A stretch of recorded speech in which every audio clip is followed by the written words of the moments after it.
박범계 법무부 장관이 이성윤 서울중앙지검장의 공소장 유출자를 징계해야 한다고 밝히면서 갖가지 비난이 쏟아지고 있습니다. 공소장에 나오는 조국 논란을 덮기 위해 물타기 작전으로 안간힘을 쓰고 있다는 비난도 나옵니다. 연일 터져나오는 군부대 부실급식 사태에 서욱 국방부 장관이 주요 지휘관들을 불러 회의를 진행했습니다. 그런데 공교롭게도 회의를 진행한 어제도 부실급식 폭로가 또 터져나왔습니다. 5.18 유족 범위에 사실혼도 포함시키는 5.18 개정안이 오늘 국회 본회의 통과를 앞두고 있습니다. 법적으로 부부가 아니더라도 사실상 혼인관계라면 그 동거인도 5.18 특혜를 받을 수 있는 대단한 법안입니다. 김기현 국민의힘 당대표 권한대행 겸 원내대표 및 당 지도부가 박정희 대통령의 생가를 찾았습니다. 호남구에 열을 올렸던 김 원내대표가 갑자기 박정희 대통령 생가를 찾은 이유는 무엇인지 보도합니다. 최재형 감사원장이 야권의 잠재적 대선 주자로 거명되는 데 대해 자신이 얘기할 상황이 아닌 것 같다는 입장을 밝혔습니다. 비무장지대 인근에서 대북전단을 2차례 살포했다고 밝힌 박상학 자유북한운동연합 대표가 경찰의 2차 조사에 불응했습니다. 박 대표는 북한 보위부도 이렇게 안 한다며 이제 나를 조사하고 싶으면 체포해야 할 것이라고 말했습니다. 문재인에게 코로나 백신을 접종한 의료진에게 협박 전화를 한 사람의 신원이 확인됐지만 경찰은 불송치 결정을 내리고 사건을 종결했습니다. 반면 백신 주사기 바꿔치기를 주장한 네티즌들에 대해서는 수사를 계속 이어나가고 있습니다.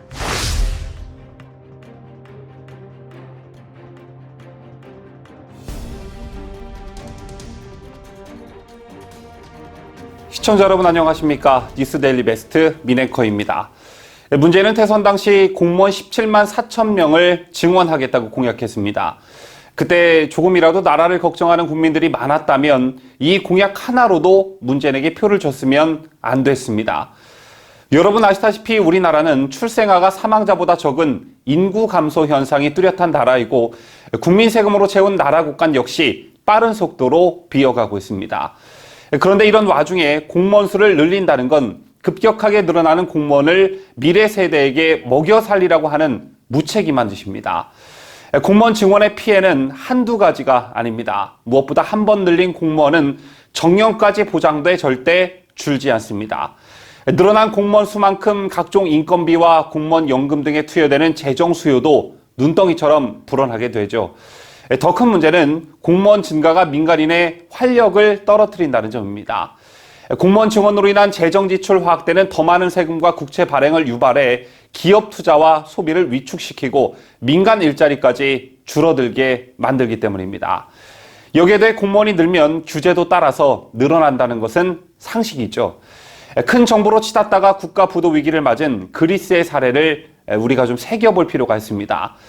안드레아스 파판드레우 전 총리는 1981년부터 1996년 사이 두 차례에 걸쳐 11년간 집권하면서 30만 명이었던 공무원 수를 3배 가까이 늘렸습니다. 이것이 부메랑이 돼 그리스는 2010년 재정 위기를 맞고 경제가 파탄났습니다. 그리스가 공무원 수를 늘리기 시작하고 나라가 파탄난 지 20-30년의 시간이 걸렸다는 것을 감안하면 지금 20살 청년들이 40, 50대쯤이면 우리나라 또한 재정 위기를 맞고 경제가 파탄 날 수도 있다는 얘기입니다. 많은 경제학자들은 세금을 내는 제대로 된 일자리는 민간에서 나온다고 이구동성으로 말합니다. 그런데 문제는 자신의 공약을 이행하기 위해 출범 직후인 지난 2017년부터 공무원 증원에 본격적으로 시동을 걸었습니다. 그 결과 문재인 정부 출범 이후 공무원 수가 3년 8개월 만에 10만 명 가까이 늘어난 것으로 확인됐습니다. 아직 임기가 끝나지도 않았는데 이번 정부에서 늘어난 공무원 수와 증가율은 1990년대 노태우 정부 이후 가장 큰 수치였습니다. 문제는 몇 개월 뒤 양산으로 내려가 농사나 지으면 그만이겠지만 이 늘어난 공무원들은 우리의 미래 세대가 먹여 살려야 합니다. 오늘 첫 소식 강추천 기자가 보도합니다. 지난해 말 기준으로 집계된 정부 조직관리 시스템에 따르면 공무원 수는 지난해 말 기준 113만 1,796명입니다. 1년 새 27,288명이 늘었는데요. 구체적으로 국가직과 소방사회복지교육자치 등 지방직을 합친 행정부 공무원이 110만 6,552명, 입법부사법부 등 행정부의 공무원이 25,244명입니다. 이는 박근혜 정부 말 공무원 수와 비교하면 99,465명, 9.63%나 급증한 수치입니다.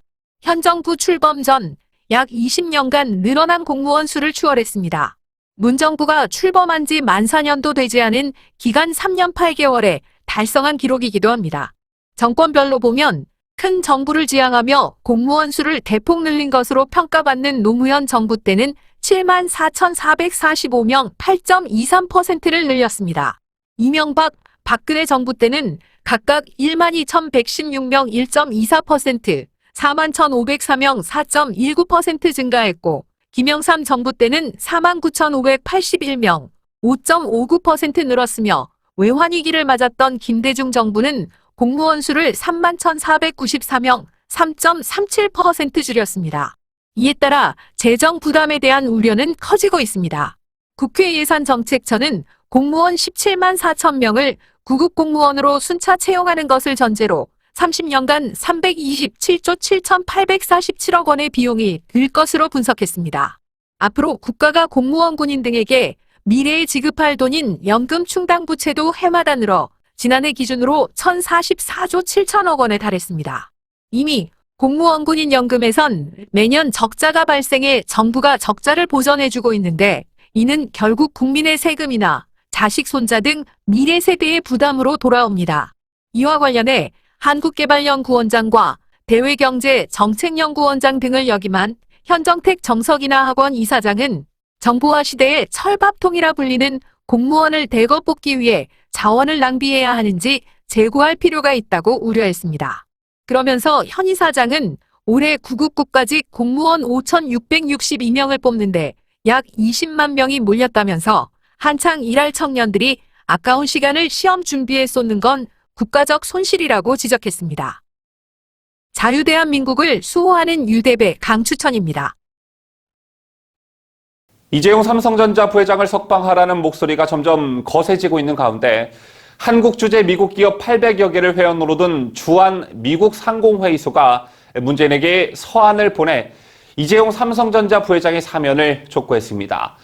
반도체 외 해외 의존도를 줄이려는 조 바이든 미국 대통령의 노력에 이 부회장이 도움을 줄 수 있다는 것인데요. 현재 시간 19일 영국 파이낸셜 타임스에 따르면 미국 상공회의소는 최근 문재인에게 보한 서한에서 삼성전자가 바이든 대통령의 반도체 자립 노력을 제대로 지원하지 못할 경우에 미국의 전략적 파트너로서 한국의 지위가 위태로워질 수 있다는 입장을 전달했습니다. 이 같은 사실을 보도한 파이낸셜 타임스는 미국 상공회의소 측의 이 부회장 사면 건의가 한미 정상회담을 앞두고 나왔다는데 주목했습니다.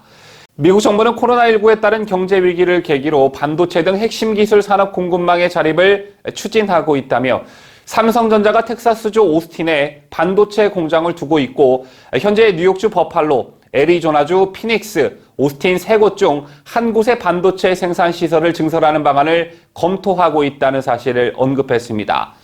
한편 이 단체의 회장을 맡고 있는 제임스 김 회장은 지난 1월 한국 언론을 대상으로 진행한 화상신년 기자회견에서 이 부회장의 재구속에 대해 유감스럽다는 입장을 표명한 바 있습니다. 그는 당시 삼성은 한국 기업이지만 세계적으로 리더십을 가진 중요한 기업이라며 삼성이 글로벌 리더십을 유지하며 지속해서 기업 활동을 이어나가길 바란다고 언급한 바 있습니다. 시청자 여러분은 범죄 혐의에 대한 피의 사실 공표도 내 편과 네 편으로 나눌 수 있다는 것 알고 계십니까? 현재 우리 대한민국은 검찰에 기소된 여권 사람들의 공소장만 절대로 공개하면 안 되는 그런 법이라도 있는 듯합니다.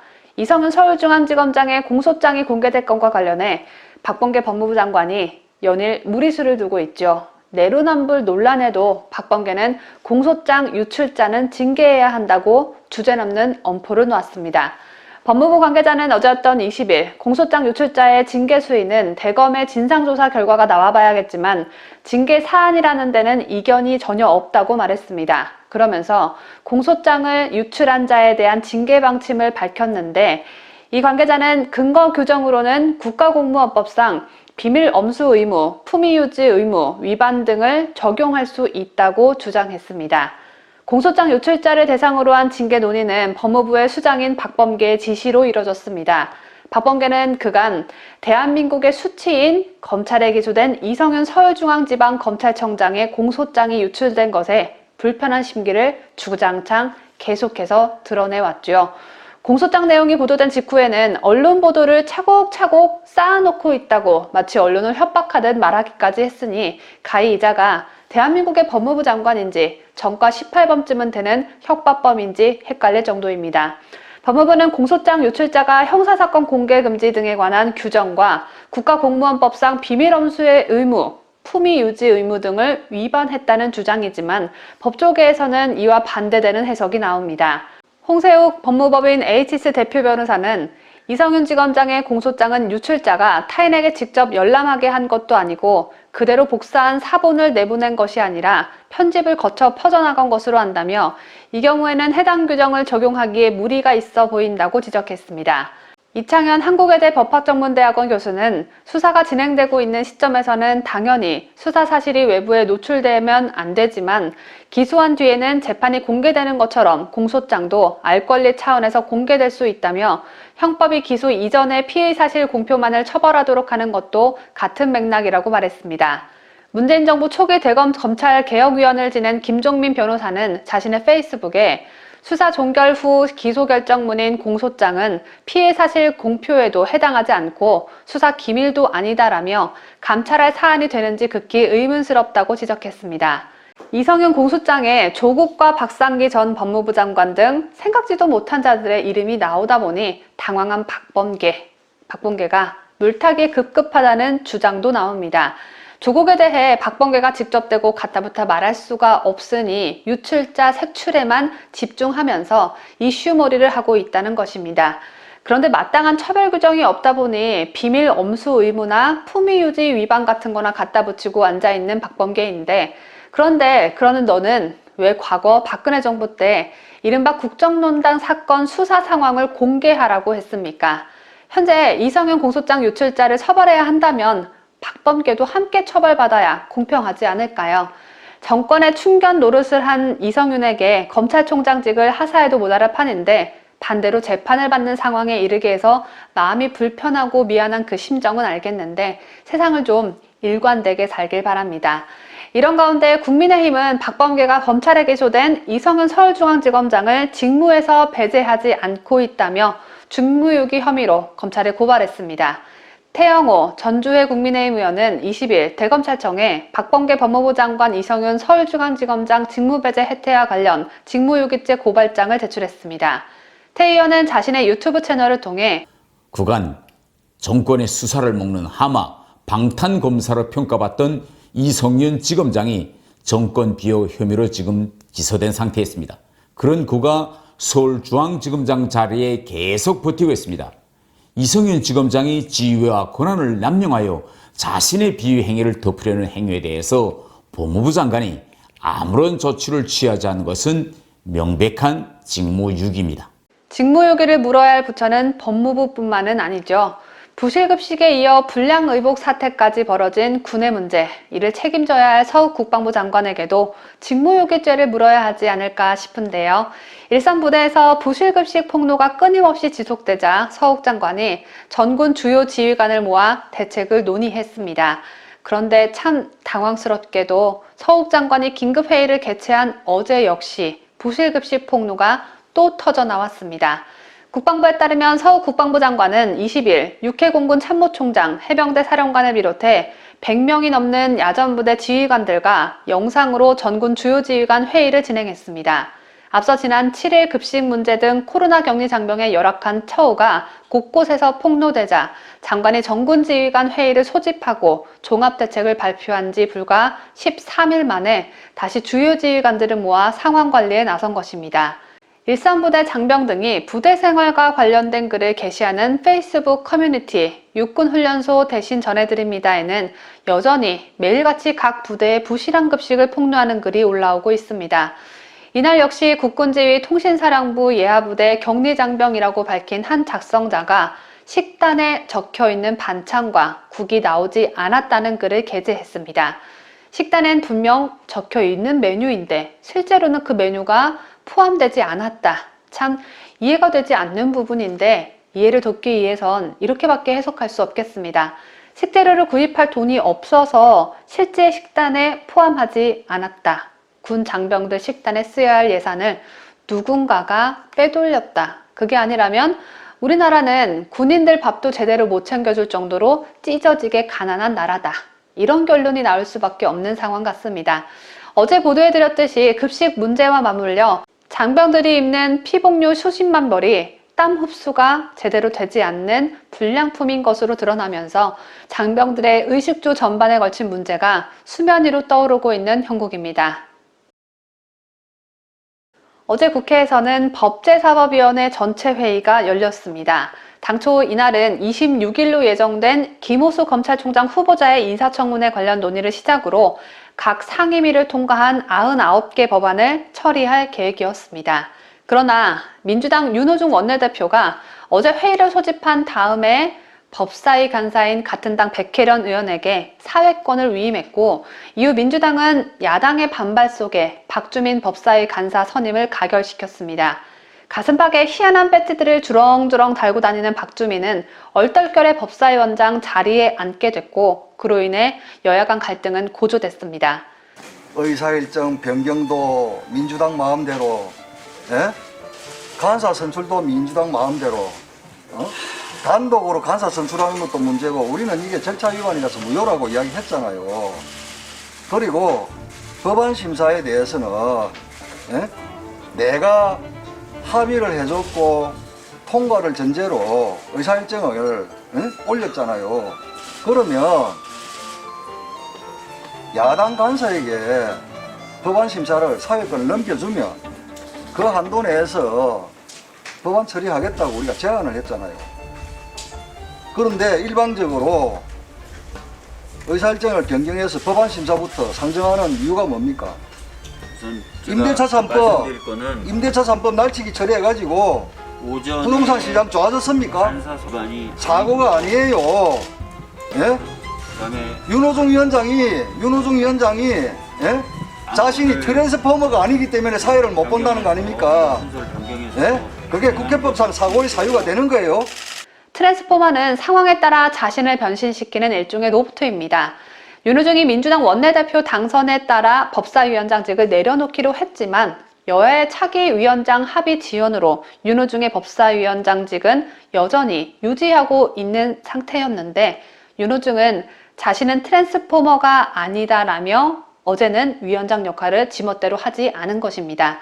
한마디로 여당 원내대표가 법사위 의사봉을 잡는 모습을 피하기 위해 다른 의원에게 사회권을 위임한 것인데 국민의힘 법사위 소속 위원들은 윤호중을 법사위원장 겸 여당 원내대표 호소인이라고 지칭하며 즉각 반발했습니다.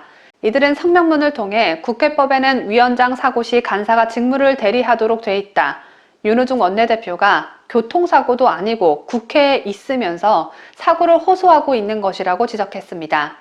위원장 자리를 다른 간사에게 맡길 만한 부득이한 사정이 있던 것도 아닌데 급작스런 사고를 당한 것도 아닌데 윤호중이 위원장 자리를 지키지 않은 것은 국회법 위반이라는 것입니다. 하지만 야당의 반발에도 윤호중은 나타나지 않았고 박주민은 계속 사회를 맡았습니다. 국민의힘은 회의를 보이콧했고 더불어민주당 법사위원들은 민생과 관련한 법안들을 또 지들 단독으로 처리해버렸습니다. 단독 처리한 법안 가운데 가장 황당하고 어이없는 법안 한 가지 소개해드립니다. 바로 5.18 관련자 보상 등에 관한 법률 일부 개정 법률안입니다. 해당 개정안은 5.18 관련자 범위를 더 확대하고 의료급여 등을 지급하도록 하는 것이 주요 골자입니다. 이러다가 전 국민이 전부 다 5.18 관련자가 되는 건 아닌가 싶을 정도로 내용이 참 기가 막힙니다.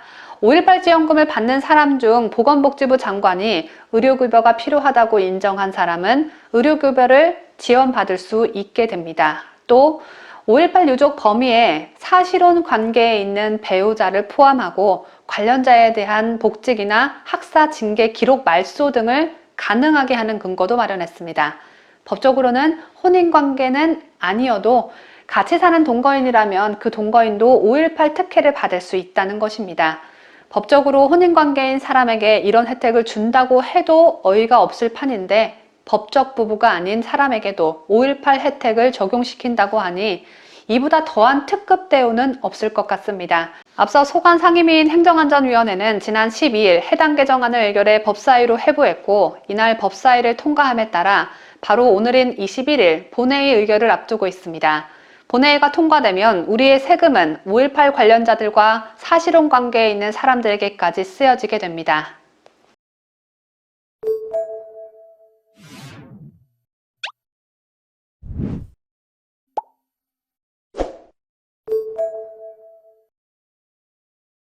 예고된 대로 국민의힘 당대표 레이스에서 선두그룹을 형성하고 있는 나경원 전 의원과 이준석 전 최고위원이 어제 나란히 출마를 선언했습니다. 대통령 선거를 앞두고 관리형 당대표라는 한계와 대선 결과에 따라 임기가 변동적일 수밖에 없기 때문에 그만큼 관심도도 떨어질 수밖에 없다는 게 초반의 대체적인 분석이었는데요. 실예로 송영길이 민주당 당대표로 선출된 이번 경선이 흥행에 실패한 이유가 바로 여기 있었습니다. 차기 당대표가 대통령 선거를 관리해야 하는 만큼 매력도가 떨어진다는 건데 대통령 후보가 결정되면 당이 대선 후보를 중심으로 운영되기 때문입니다. 하지만 대선 관리를 잘해 정권 창출에 성공하게 되면 국민적 인지도와 지지도를 높일 수 있을 뿐만 아니라 정치적 영향력도 커질 수밖에 없습니다. 실제 박근혜 대통령은 한나라당의 당대표였고 문재인도 새정치민주연합의 당대표를 지냈었죠. 이 밖에 이번에 새롭게 선출되는 국민의힘 당대표가 대선을 잘 치러 임기를 다 채운다면 차기 지방선거 공천에도 영향을 미칠 수 있다는 점도 차기 당대표의 매력으로 손꼽히고 있습니다. 자, 그렇다면 국민의힘 당대표 레이스에서 선두그룹을 형성하고 있는 나경원 전 의원과 이준석 전 최고위원은 무엇을 기치로 내걸고 출마 선언을 했을까요? 보도에 강추천 기자입니다. 나경원 전 의원은 어제 국회 소통관에서 가진 출마 기자회견에서 모든 후보를 받아들이고 재련에 더 단단한 후보, 튼튼한 후보를 배출하겠다며 용광로를 위한 불쏘시개가 되겠다고 말했습니다. 그러면서 당대표가 된다면 야권 주자가 될 수 있는 모든 분과 접촉할 생각이라며 그분들과 생각을 공유하고 신뢰를 쌓는 것이 중요하다고 밝혔습니다. 정권 재창출을 위한 외연 확장에 차기 당대표 역할에 주안점을 두겠다는 메시지였습니다. 또한 나 전 의원은 서울대 법대 시절 친분을 쌓은 것으로 알려진 윤석열 전 검찰총장에 대해선 대선 후보가 되고 대통령이 되려면 국민의힘으로 들어올 수밖에 없다며 우리 당에 들어와 함께 경선하는 것이 바람직하다고 언급했습니다. 이 밖에 나 전 의원은 당 쇄신 방안으로는 공정하고 투명한 인재 영입, 싱크탱크의 정책 기능 강화, 개별 당원 목소리를 그대로 공유하는 블록체인형 정당 시스템 구축 등을 거론했습니다. 이날 서울 여의도 당사에서 출마 기자회견을 연 이준석 전 최고위원 역시 대선에서 멋지게 승리해 보이고 싶다며 차기 대선 승리를 차기 당대표의 최대 과제로 제시했지만 극단적인 주장이나 수단과 완전하게 결별하겠다며 강경 보수 세력과 절연을 강조했습니다. 한편 이번 전당대회에서 최대 변수로 떠오르고 있는 초선 의원들 간 단일화 문제와 관련해 이 전 최고위원은 직접 소통한 적은 없다면서도 당의 개혁 노선이 후퇴해선 안 된다는 데에는 공감대를 이루고 있다고 가능성을 열어뒀습니다. 자유대한민국을 수호하는 유대배 강추천입니다. 대선 주자로 윤석열 전 검찰총장의 대안으로 급부상하고 있는 최재형 감사원장.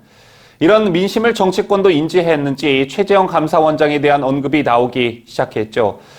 당권에 도전한 주호영 전 원내대표는 국민의당 안철수 대표, 윤석열 전 검찰총장과 함께 최 원장을 거론하며 당 밖의 유력 주자들이 대선 경선에 참여하도록 문을 활짝 열겠다고 말했습니다. 이와 관련해 주호영 캠프 관계자는 최 원장이 안정감 있고 실력 있는 분이라는 얘기를 많이 하고 있다고 그 배경을 설명했는데요. 실제 국민의힘 안팎에서는 나온다면 필승 카드라며 최 원장에 대한 호평이 줄을 이루고 있는 것으로 전해졌습니다. 40년 가까이 법관 생활을 하며 숱한 일화를 남긴 공직자로 사원장 재직 기간 내내 강직함과 균형 감각을 잃지 않았다는 평가를 받고 있기 때문입니다. 이런 가운데 최재형 감사원장의 첫 반응이 나왔습니다. 어느 정도 예상이 되었던 답변이었는데 야권의 잠재적 대선 주자로 거명되는 데 대해 최재형 감사원장은 그에 대해 제 입장을 얘기할 상황이 아닌 것 같다라고 말했습니다.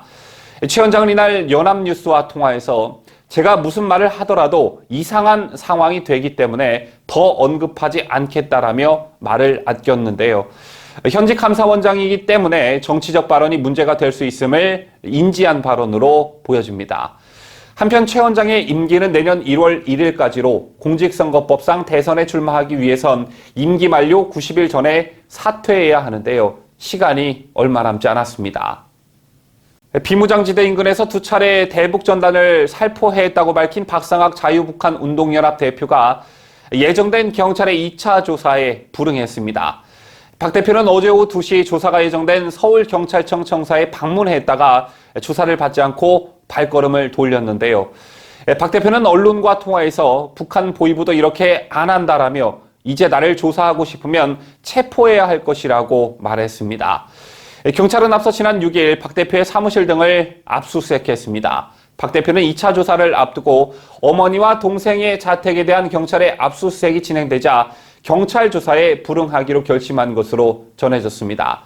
박 대표는 오전부터 서울 강남구 일원동에 사는 76세 노모의 집과 동생 집에 경찰이 들이닥쳐 압수수색을 했다며 더 이상 조사에 응하는 게 의미가 없다고 생각한다고 말했습니다.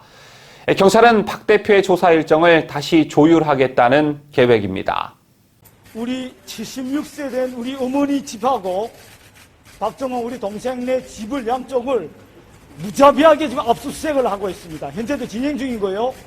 그 시각에 맞춰서 지금 저는 여기 2시에 부른 것 같은데 저는 그냥 이 순간 이후부터 이 북한의 김정은이 하수인으로 변질된 이 외놈 순사 같은 이런 경찰의 강압적인 폭거에 의해서 수사를 미당한 그런 강도적인 수사는 받아들일 수 없고요.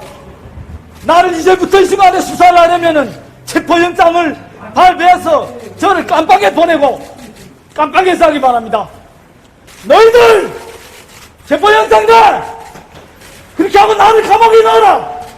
그렇다 해서 2천만 인민이 기다리는 사실과 진실이 병지 대북전단이 못 갈 줄 아느냐 이 비열한 얼마 전 문재인의 백신 접종을 두고 네티즌들 사이에서는 백신 바꿔치기 논란이 제기됐었죠.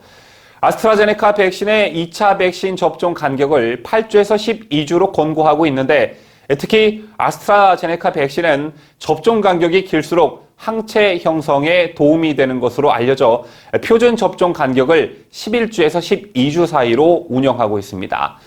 반면 화이자 백신의 2차 접종 간격은 3주 정도로 알려져 있습니다. 이에 따라 일부 네티즌들은 아스트라제네카는 미국 식품의약국 FDA 승인을 받지 못해 미국에서 인정하지 않는 백신이라며 미국을 가려면 화이자 백신을 맞아야 하는데 문재인이 화이자를 맞은 것 아니냐라는 의혹을 제기했었고 당시 공개된 영상도 많은 논란을 낳았었죠. 이에 경찰은 이례적으로 곧바로 수사에 들어갔고 특히 문재인에게 백신을 접종한 의료진에게 협박 전화를 한 사람의 신상 파악에 주력했는데요. 결국 경찰이 이 사람의 신원을 확인했으나 불송치 결정을 내리고 사건을 종결했습니다. 종로경찰서는 즉시 내사에 착수해 협박 전화를 한 사람의 신원을 확인하고 수사를 이어나갔습니다. 그러나 종로보건소가 처벌을 원치 않아 사건을 종결한 것으로 알려졌는데요. 다만 허위글 게시에 대해서는 대구경찰청이 여전히 수사 중에 있습니다. 대구경찰청은 지난달 8일 게시자를 특정해 허위사실 적시에 따른 명예훼손 혐의 적용 여부를 검토 중인 것으로 알려졌습니다. 2019년 5월 버닝썬 게이트를 수사해온 경찰은 윤규근 총경의 유착 의혹 사건에 대한 수사 결과를 발표했습니다. 경찰의 명운을 걸겠다던 다짐에 비해 수사 결과는 그야말로 어이가 없었는데요. 당시 서울경찰청 광역수사대는 가수 승리 등의 단톡방에서 경찰총장 등으로 불린 윤 총경 등 2명이 음식점 몽키뮤지엄 신고권을 알아봐준 사건과 관련해 이들을 직권남용 혐의로 검찰에 송치할 예정이라고 밝혔습니다. 몇 차례 골프를 친 시점이 몽키뮤지엄 건을 알아봐준 뒤 1년여가 흐른 데다가 윤총경이 돈을 낸 경우도 있는 등 대가성을 밝힐 수 없기 때문에 뇌물죄 적용은 어렵다는 게 경찰의 당시 설명이었습니다. 하지만 단순히 지인의 부탁으로 총경급 경찰이 사건을 알아봐줬다는데 고개를 끄덕일 국민은 없었죠. 힘없고 빽없는 보통 사람들이 경찰과 그리 쉽게 친분을 맺을 수는 없는 일이기 때문입니다. 버닝썬을 둘러싼 의혹은 워낙 여러 갈래로 제기됐지만 가장 큰 핵심은 경찰의 유착 의혹이었습니다. 클럽 내 만연한 성폭력 문화 및 마약 관련 의혹은 그 자체로도 충격적이었지만 경찰의 비호 내지 묵인 없이 그런 일이 과연 가능했을까라는 국민들께서 가지셨던 의문에 경찰 수사는 제대로 응답하지 못했습니다. 이런 과정을 거쳐 윤총경은 기소가 됐고 1심 재판부는 윤총경의 모든 혐의에 대해 무죄를 선고했습니다. 그런데 1심에서 무죄를 선고받았던 윤규근 총경이 항소심에서 일부 혐의가 유죄로 뒤집혀 벌금형을 선고받았다는 소식입니다. 서울고법 형사 13부는 어제였던 20일 윤 총경에게 무죄를 선고한 1심을 깨고 자본시장법 위반, 증거인멸 교사 혐의를 유죄로 인정해 벌금 2천만 원을 선고하고 추징금 319만 원을 명령했습니다. 이 같은 소식을 접한 네티즌들은 버닝썬 사건은 정권이 바뀌면 반드시 재수사해야 할 사안이라며 윤국은 뒷배에 누가 있는지 궁금하다는 댓글을 달고 있었습니다.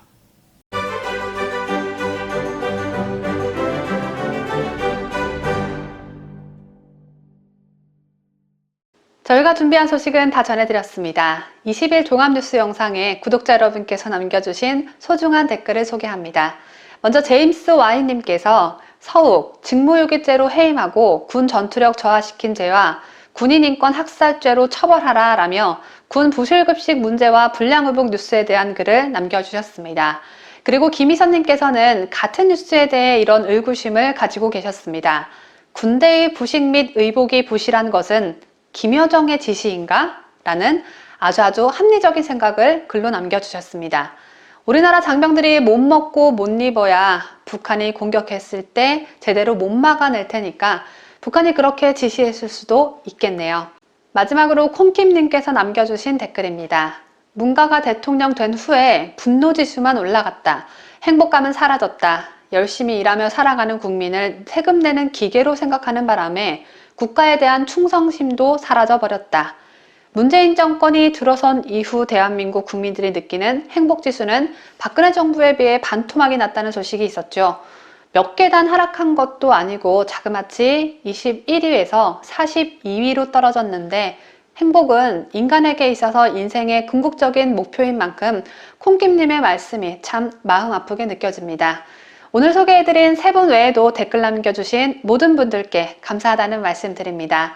2021년 5월 21일 금요일 오늘 뉴스 영상에도 여러분의 의견과 응원의 댓글 많이 남겨주십시오. 행복한 주말 보내시길 바랍니다. 저는 월요일 오전 7시에 다시 찾아뵙겠습니다. 끝까지 함께 해주신 여러분 대단히 고맙습니다. 뉴스데일리 베스트는 구독자 여러분의 소중한 구독료를 운영합니다. 여러분의 자발적 구독료 참여를 기다립니다.